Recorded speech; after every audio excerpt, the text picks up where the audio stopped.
Salut à tous, d'abord je commence la vidéo par un gros remerciement parce que ça fait super plaisir sur la dernière vidéo que j'ai postée. J'ai eu beaucoup de visionnage, pas beaucoup de vues parce que je suis pas connu, mais beaucoup de nombre de minutes de visionnage, donc je pense que le sujet a intéressé et beaucoup de commentaires et de likes. Et franchement merci, ça fait plaisir parce que c'est ce qui donne envie de continuer, de se dire ok ça sert à des gens. Dans cette vidéo on va parler de la défense d'Exeter, donc pourquoi ce choix? Déjà, j'ai regardé le match, je voulais faire un débriefing du match et j'ai pas eu envie. J'ai failli faire un focus sur l'arbitrage en disant que l'arbitre a bien enflé Toulouse sur la fin avec des mecs qui plongeaient sur le ballon, etc. Et je me suis dit, en fait, pas du tout utile. Je vais essayer de trouver en fait les raisons qui font que Toulouse a été mis en difficulté. Toulouse, c'est une équipe qui joue au ballon. Ils utilisent un système de distribution, il me semble, en 1-3-3-1 avec deux blocs de 3 avant et un avant de chaque côté. Et c'est un système qui permet d'avoir un gros volume de jeu, de déplacer énormément le ballon, mais pour ça, il faut être capable de mettre de la vitesse. Et donc, je me suis demandé pourquoi Toulouse n'arrivait pas à mettre de vitesse et n'arrivait pas à déplacer le ballon, et je me suis intéressé du coup à la défense d'Exeter. On voit ça tout de suite en image. On va commencer par une séquence au niveau du tout début du match, parce que c'est là où les organismes sont le plus frais, les joueurs les plus lucides sur les consignes de l'entraîneur, etc. Donc on voit qu'à chaque fois, il va y avoir un joueur qui va monter en pointe sur l'épaule extérieure du joueur toulousain, du premier attaquant toulousain, pour le forcer à rentrer à l'intérieur. Ça va être un petit peu le leitmotiv, et forcément quand on est en attaque, le but c'est d'aller chercher l'extérieur pour essayer de déplacer le ballon, forcer la défense à circuler. Et généralement, c'est ce que les équipes elles arrivent à faire avec le premier attaquant qui court en travers, etc. Et là, on va le voir à chaque fois. Ils vont monter en inversé sur les 3-4 premiers joueurs. Ils vont les forcer à revenir à l'intérieur. Donc ça a été le gros point. J'ai mis du temps à le voir. On le voit là, ils montent très fort. Ils vont laisser de l'espace sur le premier, deuxième pour forcer le porteur de balle à rentrer vers l'intérieur en s'engouffrant dans ce que je vais appeler peut-être un faux intervalle. C'est-à-dire qu'on a l'impression qu'il y a un intervalle alors qu'en fait, il n'y en a pas. Et du coup, le porteur de balle, il a tendance à s'isoler, à retourner près des zones de combat. Et pour la défense, c'est facile, il n'y a pas besoin de circuler. On voit que Toulouse, ils sont capables là de multiplier les séquences sans réussir à avancer. Et donc ça va continuer comme ça pendant une grosse partie du match où à chaque fois, on le voit, il y a un joueur qui monte sur le porteur de balle, sur l'épaule extérieure, un deuxième qui vient couper à l'extérieur si possible, et on force à rentrer. Et généralement, le joueur qui monte sur l'épaule extérieure, il monte en, moi ce que je vais appeler en montée suicide. C'est-à-dire qu'il monte, s'il rate le porteur de balle, rien à faire en fait, c'est les deux soutiens ou le soutien intérieur qui va venir pour le pesquer et le faire tomber. Et du coup, au bout d'un moment, Toulouse est obligé de rendre les ballons au pied. Quand tu multiplies les séquences, c'est que tu n'avances pas. Et donc Toulouse a pas mal rendu le ballon au pied. Ça n'excuse pas toutes les fautes qu'ils ont fait. Là, on le revoit un petit peu plus en zoom, où ça monte sur l'épaule extérieure. Et le Toulousain, il va essayer de rentrer sa course pour pouvoir gagner de l'avancée, puisqu'il ne va pas pouvoir déplacer le ballon. D'accord, hop, on le voit, ça monte très très fort. Si le joueur qui monte à l'extérieur, il peut plaquer, tant mieux. S'il n'arrive pas à plaquer, c'est le soutien intérieur qui reprend le contrôle.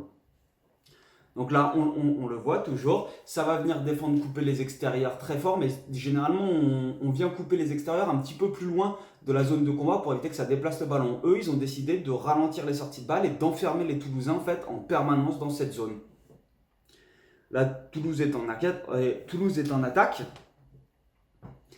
Et on va voir qu'à chaque fois, hop, on va avoir cette montée en inversé où vraiment, en fait, les deux premiers ne montent pas. Et ensuite, ça monte progressivement pour monter en rush défense. On se retrouve souvent dans les rucks avec un sous-nombre offensif, 2 défenseurs là pour le coup contre 5 attaquants. Donc forcément, ça veut dire que ça va être beaucoup plus dur d'attaquer. Et là, on le revoit. Le joueur monte en pointe pour couper les extérieurs et forcer le porteur de balle sur sa relance de jeu sur une sortie qui a déjà été lente à retourner dans la zone de combat. Étant donné que Exeter, moi je les ai trouvés excellents dans le combat sur homme contre homme, ça a été un régal pour eux. Les Toulousains, je pense qu'ils ont perdu beaucoup de force et là on le voit.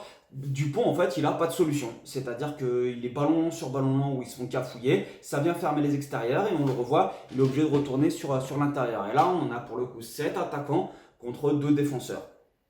Là, toujours la même chose, énormément de défenseurs, des sorties lentes et en permanence, on voit qu'ils viennent couper les extérieurs. Et c'est un système de jeu, je pense, qui est énergivore parce que Toulouse est capable de multiplier les séquences. Là, on voit, ils essayent de déplacer le ballon, etc. Et même après plusieurs séquences, ils arrivent à se remettre dans cette configuration où ils vont venir fermer les portes extérieures. Donc, très intéressant. Alors, Il y a un truc quand même qui, bon, Toulouse du coup rend le ballon au pied parce que pas de solution à la main, mais il y a une chose en fait qui m'impressionne, c'est que même là, ils prennent 80 mètres. Toulouse a une sortie plus ou moins rapide où ils vont essayer de remettre de l'avancée et il y a quand même un joueur qui essaye de couper. Par contre, la solution, effectivement, c'est de passer par-dessus. Et pour ça, il faut réussir à garder de la profondeur. Là, ils l'ont la profondeur pas parce qu'ils l'ont prise, parce que c'est un pilier qui est en position de deuxième attaquant et qui vient de faire 80 mètres à la main. Mais pour contrer justement ce système, le plus efficace, c'est de réussir à garder de la profondeur. Là, on le voit, dès qu'il garde de la profondeur, le porteur de balle, il a le temps de rajouter des passes. Et c'est un truc que Toulouse a réussi à faire là, c'est sur des séquences isolées. Là, c'est au début du match. Mais c'est pas quelque chose qu'ils ont réussi à maintenir tout au long du match. À chaque fois, ils se sont retrouvés confrontés au jeu de Exeter qui venait les enfermer dans les zones de combat. Eux, ils revenaient dans les zones de combat alors qu'ils auraient peut-être pu garder 4-5 mètres de profondeur en plus pour à chaque fois rajouter cette passe pour pouvoir sortir de cette défense inversée. Et l'autre option qu'ils auraient peut-être pu utiliser un petit peu plus souvent, c'est comme là, on le voit, c'est des profils lents généralement sur les côtés des rucks. Si on a de la profondeur et qui tente cette défense inversée, ça permet d'opposer à des profils lents, à un profil plus frétillant en fait, surtout Dupont qui a énormément d'appui. Et le fait que le premier attaquant garde cette profondeur, ça pouvait permettre d'ouvrir des portes. Ils l'ont fait une fois à ce moment-là et il me semble, j'ai retrouvé qu'une autre séquence où il arrive justement à animer au bord des rucks. Et c'est là ce que je trouve éventuellement dommage, c'est qu'ils auraient peut-être pu plus en profiter à condition de garder de la profondeur. Là, on le voit, il vient animer au bord. Alors, ça ne se termine pas super bien, mais on a réussi à trouver des solutions. Et la dernière option qui est possible pour essayer de contrer ce genre de défense, c'est le jeu au pied en diagonale, le jeu au pied offensif ou par-dessus. C'est des jeux au pied qui sont vachement efficaces à condition de garder la profondeur et d'occuper toute la largeur du terrain. Alors, il y a eu une question qu'on m'a posé, c'était savoir d'analyser le système de jeu de Exeter.